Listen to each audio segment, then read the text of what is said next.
वो अपने नात में क्यों पढ़ते हैं, जो रोजे अजल पैमा किए दुनिया में मुसलमान भूल गए। तो ये वाला नात वो क्यों पढ़ते हैं इतने। इसराइल और यूएस के मुकाबले में हम्म। आई डोंट थिंक कि ईरान जवाब दे पाएगा। कट्टरपंथी वाला मुस्लिम देश होता है, वो टेक्नोलॉजी से साइंस से बहुत दूर रहता है। तो इसराइल जैसे डिफेंस पावर को जवाब देना या यूएस जैसे डिफेंस पावर को जवाब देना ये इम्पॉसिबल है। एक हेलुसिनेशन होता है कि अल्लाह हमारे साथ है, तो अल्लाह ऐसा बम देगा कि यूएस तबाह हो जाएगा, इसराइल तबाह हो जाएगा। और ईरान जो है बेशक शिया देश है, और लेकिन है तो इस्लामिक स्टेट ही। फिरके अलग अलग हो सकते हैं, और बाकी जो सुन्नी बहुल जो मुस्लिम देश हैं गल्फ के, वो जो है इस मौके पर क्यों खामोश हैं। और पैगंबर मोहम्मद की बताई हुई प्रीच के हिसाब से शियाओं की मदद जो है वो कुफ्र है, शियाओं का साथ देना जो है वो कुफ्र है। मिडिल ईस्ट में जिस खतरे को लेकर के सभी आशंकित थे, आखिरकार वो हो गया। ईरान पर भीषण हमला किया गया है। ये हमला हुआ है इजराइल की तरफ से, जो सीधे सीधे अमेरिका की शह पर था। अचानक जो है तेहरान पर एक के बाद एक ताबड़तोड़ स्ट्राइक किए जाते हैं। कुल 30 से ज्यादा स्ट्राइक्स होते हैं, और ऐसा कहा जा रहा है कि जो शक्तिशाली मिसाइलें हैं वो ईरान में टारगेटेड जोन्स में गिरी हैं। तेहरान की राजधानी में जो टारगेटेड जोन्स थे वहां पर जो है ये भीषण हमले किए गए हैं। इन हमलों के ठीक बाद अमेरिकी राष्ट्रपति डोनाल्ड ट्रंप की ओर से प्रतिक्रिया आती है। वो साफ तौर से इस बात को जो है कहते हैं कि ईरान पर हमले करने का उद्देश्य यही है कि वो ईरान की सत्ता में परिवर्तन चाहते हैं। अब ये पूरा घटनाक्रम जो है एक बड़ा विवाद बन सकता है, एक बड़ी जो है अशांति की वजह बन सकती है, क्योंकि रूस की तरफ से जो है इस पर एक तीखी प्रतिक्रिया आई है। दिमित्री मेदवेदेव जो है पूर्व राष्ट्रपति रूस के, उन्होंने कहा है कि अमेरिका ने ऐसी हरकत करके एक बड़ी जो है अशांति को न्योता दिया है, एक बहुत बड़े खतरे को न्योता दिया है। इस पूरे घटनाक्रम को लेकर के हमारे साथ बातचीत करने के लिए नाजिया इलाही खान जी मौजूद हैं। नाजिया जी जो है किसी इंट्रोडक्शन की मोहताज नहीं है, और पाकिस्तान से लेकर के गल्फ कंट्रीज के कई देशों में अलग अलग मुद्दों पर जो है ये पैनल में शामिल होती रही हैं। और इस मुद्दे पर नाजिया जी आपका हम स्वागत यहाँ पर करना चाहेंगे। और हर हर महादेव। और सबसे पहली प्रतिक्रिया आपकी तरफ से, अब ईरान के ऊपर जो ये हमला हुआ है, आपको क्या लगता है कि अब क्या होने वाला है। राम जी, सबसे पहले तो मैं देख रही हूँ कि रिटेलिएशन के मामले में ईरान क्या स्टेटमेंट देता है। दूसरी बात, जिस हिसाब से यूएस और इसराइल ने अटैक किया है, हम इंतजार ही कर रहे थे कि यूएस कह रहा था कि प्रोटेस्ट जारी रखो, प्रोटेस्ट जारी रखो, हम आ रहे हैं, हम आ रहे हैं। तो फाइनली वो दिन आया कि यूएस ने और डोनाल्ड ट्रंप ने जी। पॉजिटिवली अपनी अपनी बातों पर वो खरे उतरे हैं। और जिस हिसाब से डोनाल्ड ट्रंप का स्टेटमेंट आया है, और अप्रोप्रिएट तरीके से डोनाल्ड ट्रंप ने स्टेटमेंट दिया है कि वहां पर ईरान में हर हाल में सत्ता परिवर्तन होना चाहिए। और ऐसा नहीं है कि ये सिर्फ डोनाल्ड ट्रंप चाह रहा है या फिर इसराइल बेंजामिन नेतन्याहू जी की सरकार चाह रही है, ये बहुत सारे मुस्लिम कंट्रीज भी चाह रहे थे कि ईरान में सत्ता परिवर्तन होना बहुत जरूरी है। क्योंकि ईरान में जिस हिसाब से कट्टरवाद चल रहा था, जिस हिसाब से इस्लाम के जस्टिफिकेशन पर रेडिकल इस्लामिस्ट का जो एक्टिविटीज चल रहा था, जिस हिसाब से लोगों का जीना दो भर कर दिया गया था, जिस हिसाब से इस्लाम के जस्टिफिकेशन पर वहां के सिटीजन सांस लेने से कतरा रहे थे, जिस हिसाब से इस्लाम के जस्टिफिकेशन में ईरान में लड़कियों का खरीद फरोख्त चल रहा था। क्योंकि आप देखिएगा कि जितने भी थीसिस कंप्लीट किए गए हैं या जितने भी रिसर्च और जितने भी डॉक्यूमेंट्रीज जो विदेश के लोग बनाए हैं, वो ईरान पे ही बनाए हैं कि किस तरीके से इस्लाम के जस्टिफिकेशन पे महिलाओं का खरीद फरोख्त जो है वो खुले आम खुले बाजार ईरान में होता आया है। अभी मैंने 10 मिनट पहले की खबर देखी है कि ईरान नेशनल सिक्योरिटी काउंसिल ने जितने भी तेहरान के रेसिडेंट हैं उसको सेफ और सिक्योर जगह पर जाने को कहा है। तो मुझे ऐसा लग रहा है कि ईरान की सरकार या नेशनल सिक्योरिटी जो ईरान का है काउंसिल, वो सेफ और सिक्योर क्यों करना चाह रही है। वो तो धीरे धीरे मार ही रही थी वहां की जनता को। तो अभी ये मामला यूएन में बहुत नेगेटिव ना हो जाए, यूनाइटेड नेशन में और इंटरनेशनल कोर्ट में, और ईरान की सरकार पर सवालिया निशान ना उठ जाए, और यूएन का समर्थन बिल्कुल से खत्म ना हो जाए। यूएन की नजरों में अप्रोप्रिएट ईरान और ये खमेनी जो है वो क्रिमिनल ना बन जाए, इसीलिए ये दिखावा किया गया है ईरान नेशनल काउंसिल सिक्योरिटी की तरफ से कि तेहरान वालों सब तुम सब किनारे हो जाओ। लेकिन मुझे ऐसा लगता है कि जिस तरीके से इसमें इजराइल इंटरवेंशन किया है, और इजराइल के डिफेंस को हम लोग बहुत अच्छे से जानते हैं। इजराइल आज से नहीं, 1450 साल से अपनी आइडेंटिफिकेशन बचा रहा है। जब हम अल कुरान को पढ़ते हैं और अल कुरान के 30 पारे को पढ़ते हैं तो इजराइल, बनी इजराइल का जिक्र 44 बार आता है, और 44 बार अल कुरान इस बात को बताता है कि कैसे कैसे यहूदियों ने अपनी आइडेंटिफिकेशन को बचाया है, कैसे कैसे इजराइल जो है, यहूदी जो है, वो सर्वाइवर है। ये जो आज इजराइल को हम देखते हैं कि इनकी डिफेंस क्वालिटी बहुत अच्छी है, इनकी डिफेंस मिनिस्ट्री बहुत अच्छी है, इनके असलाह बहुत अच्छे हैं, इनके इक्विपमेंट बहुत अच्छे हैं, इनके गैजेट्स बहुत अच्छे हैं, इनकी टेक्नोलॉजी बहुत इनहैंस है, इनके इनके जितने भी टेक्नोलॉजिकल सिस्टम्स हैं वो बहुत इनहैंस है। वो क्यों है? क्योंकि जब व्यक्ति सर्वाइवर होता है, जब व्यक्ति सर्वाइव करता है अपने रिलीजन से लेकर के अपने अस्तित्व तक को, जी अपने देश तक को, तो फिर वो बहुत स्ट्रांग हो जाता है। तो ईरान के खिलाफ इजराइल का इंटरवेंशन करने का मतलब आप ये अच्छे से गए, और ऐसे सिचुएशन में अगर यूएस बिल्कुल इजराइल के शाना बशाना खड़ा है, और जिस हिसाब से अपने पूरे डिफेंस का सपोर्ट जो है वो इजराइल के साथ मिला करके यूएस कर रहा है, तो मुझे लगता है कि या तो अब जैसे हाउस अरेस्ट हुआ है खमनेई, मुझे ऐसा लग रहा है कि कहीं ना भाग जाए, कहीं डर के मारे। जी तो जी। इस चीज का इंतजार मुझे बहुत था।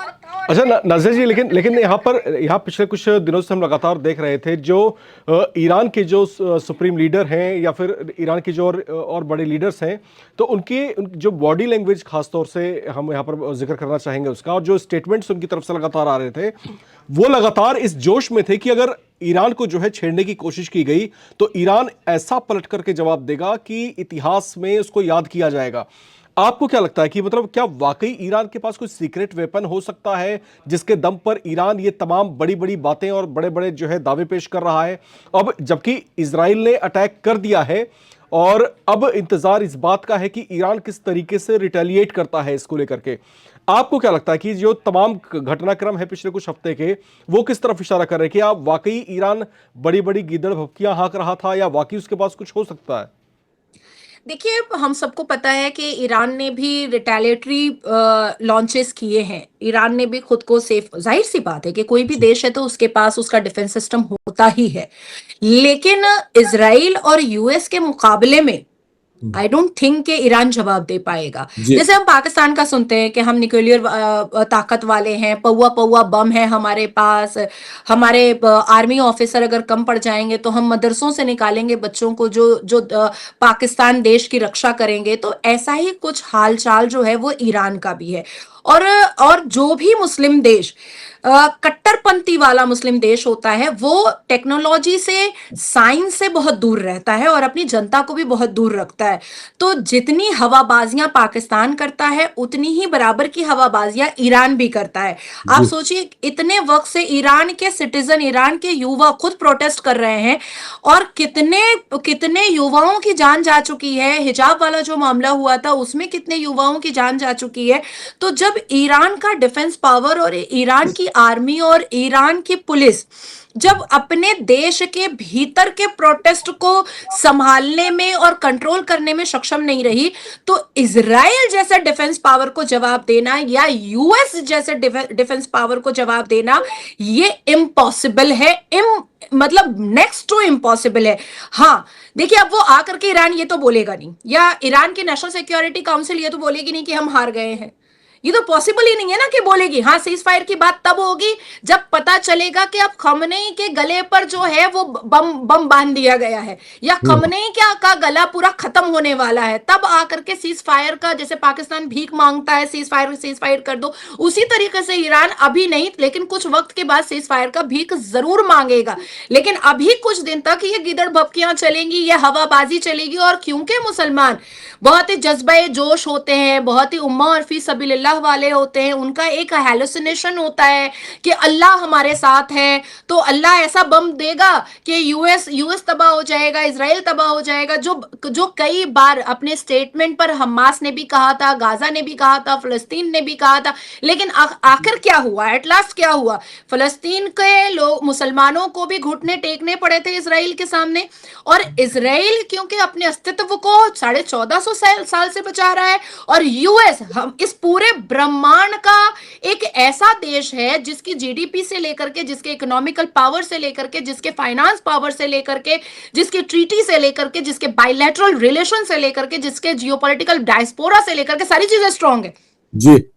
सारी की सारी चीजें स्ट्रांग है। तो ये कोई मतलब खेल नहीं है कि इजराइल और यूएस एक साथ ईरान पर हमला करे और ईरान जो है वो गीदड़ भपकियों से यूएस और इजराइल को डरा दे। ये नेक्स्ट टू इम्पॉसिबल है। तो ऐसी गीदड़ भपकियां चलेंगी, लेकिन होने जाने वाला कुछ नहीं है। आप देखिएगा कि 2-3 दिन में खमनेई खुद और ईरान की नेशनल सिक्योरिटी काउंसिल जो है वो खुद सीज फायर के लिए भीख मांगती हुई नजर आएगी। और मुझे ऐसा लगता है जहां तक कि कहीं ना कहीं यूएई का सहारा लिया जाएगा, मोहम्मद बिन सलमान या अल हन्नान का सहारा लिया जाएगा, और इस्लाम का हवाला दे करके और तेरा मेरा रिश्ता क्या ला इलाहा वाला एक सिंपैथी क्रिएट करके ईरान इस बात को यूएई के से हेल्प की गुहार लगाएगा। जितना मेरा जियोपॉलिटिकल एक एक्सपीरियंस है उस हिसाब से मुझे ऐसा लगता है। लेकिन बड़े आश्चर्य की और बड़े ही चौंकाने वाली बात है नाज़िया जी कि मिडिल ईस्ट में सब कुछ चीजें हो रही हैं और ईरान जो है बेशक शिया देश है और लेकिन है तो इस्लामिक स्टेट ही। फिरके अलग अलग हो सकते हैं और बाकी जो सुन्नी बहुल जो मुस्लिम देश हैं गल्फ के, वो जो है इस मौके पर क्यों खामोश हैं? असल में हम देखते अक्सर ये है कि जब भी कुछ ऐसा होता है तो इस्लामिक एकता जो है कहीं ना कहीं हावी होती हुई दिखाई देती है। लेकिन ईरान के मामले में ऐसा क्यों कि उसको अलग थलग छोड़ दिया गया और इजराइल ने उस पर हमला किया तो बाकी मुल्क जो है गल्फ के वो खामोश बैठे हुए हैं? ऐसा क्यों? क्या रीजन है इसके पीछे? इतनी नफरत है क्यों है ईरान से?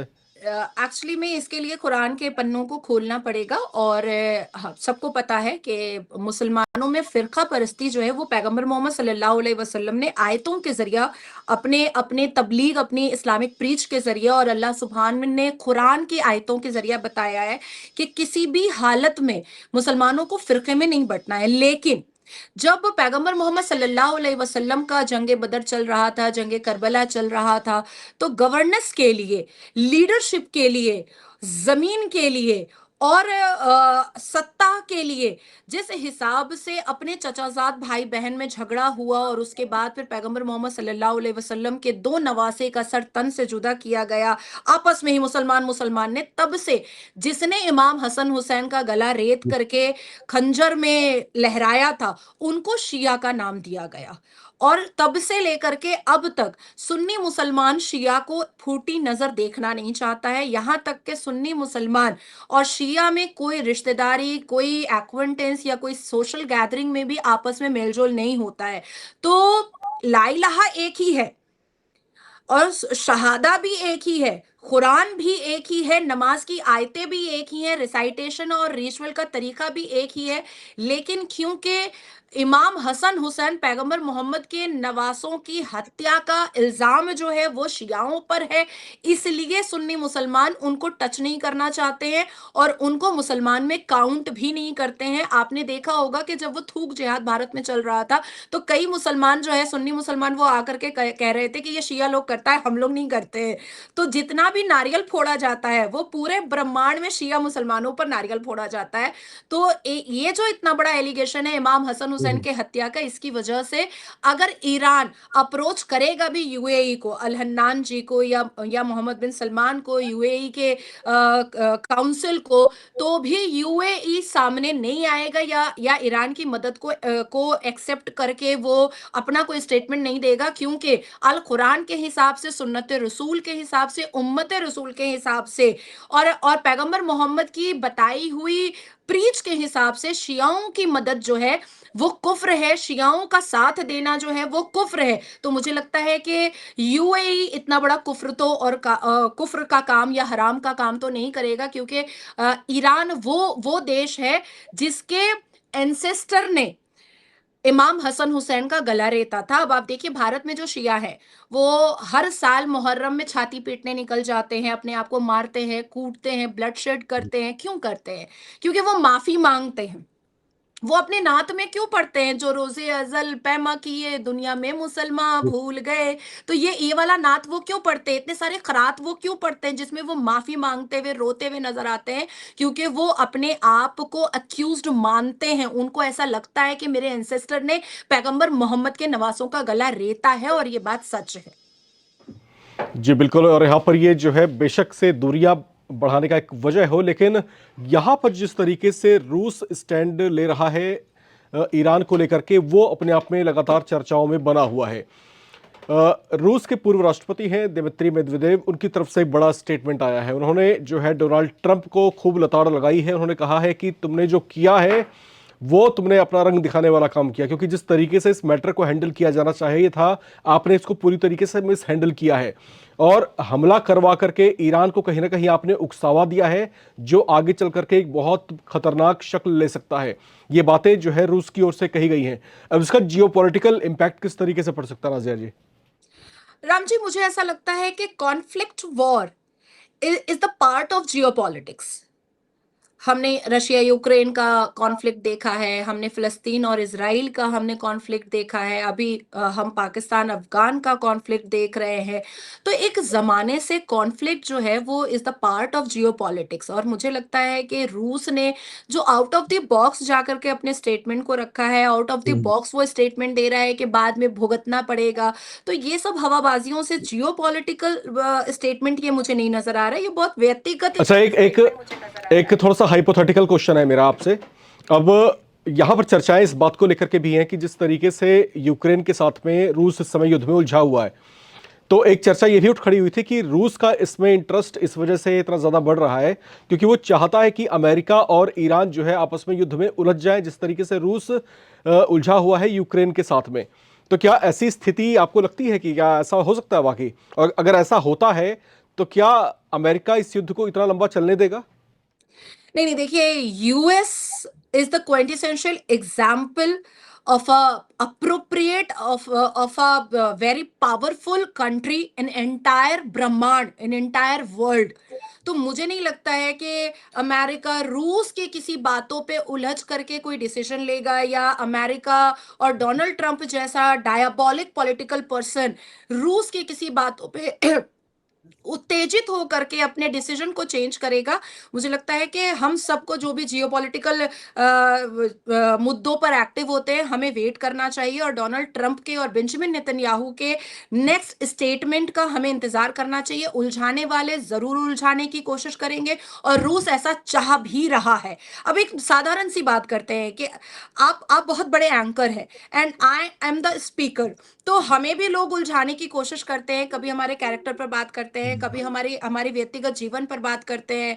तो क्या हमें उस तरफ अपने अपने माइंड को डाइवर्ट करना चाहिए, या अपने विजन और अपने विजन को फोकस करना चाहिए? तो अमेरिका उस कंट्री से है जो अपने विजन को फोकस करता है, इजराइल उस कंट्री से है जो अपने विजन को फोकस करता है। किसी के उलझाने से उलझने वाला बिल्कुल भी नहीं है, लेकिन रूस की कोशिश चलती रहेगी, इसमें भी कोई दो राय नहीं है।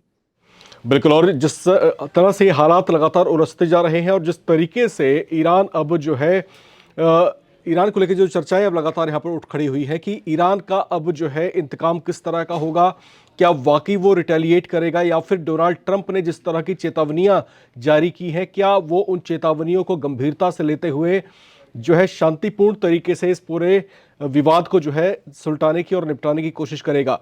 तो ये लगातार चर्चाएं इस तरह की बनी हुई हैं, लेकिन ईरान का जो है एक इतिहास भी है। वो इतिहास ये कहता है कि जब जब ईरान पर इस तरह की आपदा आई है, जब जब ईरान पर इस तरह के बड़े हमले हुए हैं, वो पलट करके जवाब जरूर देता है। और ईरान की जो बॉडी लैंग्वेज रही है, ईरान के नेताओं की जो बॉडी लैंग्वेज रही है पिछले कुछ हफ्तों से लगातार जो हम मॉनिटर करते चले आ रहे हैं, वो लगातार एक बात पर अड़े हुए थे कि अगर ईरान को कोई मिसाइल छूती है तो जिस देश की वो मिसाइल होगी उसको जो है बख्शा नहीं जाएगा, उसको उसी घातक तरीके से जो है जवाब भी दिया जाएगा। तो क्या ईरान वाकई अपने उस बात पर अटल रहेगा? क्या वाकई ईरान ऐसा कोई बड़ा कदम उठाने वाला है? क्या वाकई ईरान के पास ऐसे कोई सीक्रेट वेपन्स हैं जो ईरान के हौसलों को बढ़ाए हुए थे? ये तमाम सवाल इस समय मिडिल ईस्ट में गूंज रहे हैं, मिडिल ईस्ट की चिंताओं को बढ़ा रहे हैं। साथ ही साथ ये भी सवाल गूंज रहा है कि अगर वाकई में ईरान रिटेलिएट करता है, अगर पलटवार करता है, तो ये गंभीर युद्ध में तब्दील होगा, और ये इस युद्ध की परिणति क्या होगी, कितनी घातक, कितनी खतरनाक होगी, वो जो है अभी फिलहाल अंदाजे ही लगाए जा रहे हैं। बहरहाल इस पूरे घटनाक्रम को लेकर के बातचीत के लिए हमारे साथ मौजूद थी नाज़िया इलाही खान जी, जो इस तरह के मसलों पर मुखर रहती हैं और खुल करके अपनी बात को भी रखती हैं। आप हमारे साथ जुड़ी, आपका बहुत बहुत शुक्रिया।